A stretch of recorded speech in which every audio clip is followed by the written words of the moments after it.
সরকারি নিয়মই আছে জাল ভোট চ্যালেঞ্জ করতে গেলে 100 টাকার নোট দিতে হয়। মবকে রিকভারি করার জন্য ম্যাজিস্ট্রেট আমাদের ভাইদেরকে শুনানি না করেই তিনি ওখানে 2 দিনের কারাদণ্ড দিয়ে দিয়েছেন আমাদের 2 জন ভাইকে। উনি কারোর কাছে ভোট চেয়েছেন, কাউকে টাকা দিয়েছেন, এরকম কোনো এভিডেন্স তারা দেখাতে পারে নাই।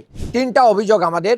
44 নম্বর ওয়ার্ডে আমাদের পোলিং এজেন্ট যারা বুথে ছিল তাদের জন্য আমরা জাল ভোট চ্যালেঞ্জের জন্য প্রতিটা খামে 100 টাকার নোট 5টা করে দেওয়ার ব্যবস্থা করেছি। খালি 44 নম্বর ওয়ার্ডে না, পুরো আসনে আমরা এটা দিয়েছি।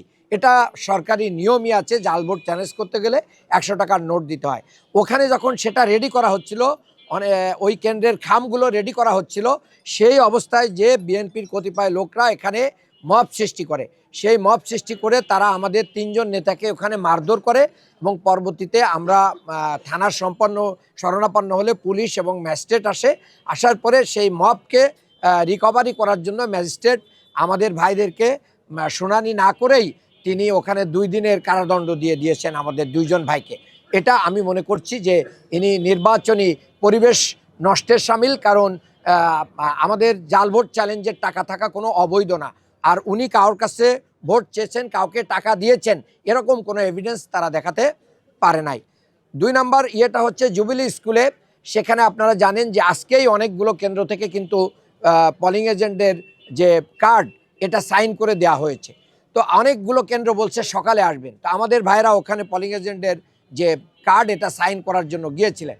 যাওয়ার পরে বিএনপির লোকেরা ওখানেও মব সৃষ্টি করে সেখানে আমাদের ভাইদেরকেও মারধর করে এবং প্রিজাইডিং অফিসারকেও মারধর করেছে। এই অবস্থায় পরবর্তীতে সেখানে পুলিশ এবং সেনাবাহিনী এসে পরিস্থিতি নিয়ন্ত্রণ করে সেটা কুল করেছে। বাট এই যে প্রিজাইডিং অফিসারকে মারধর করা, আমাদের ভাইদেরকে মারধর করা এবং কাদের নেতৃত্বে এটা হয়েছে, যুবদলের তাদের নামও আমি আপনাদেরকে বলেছি।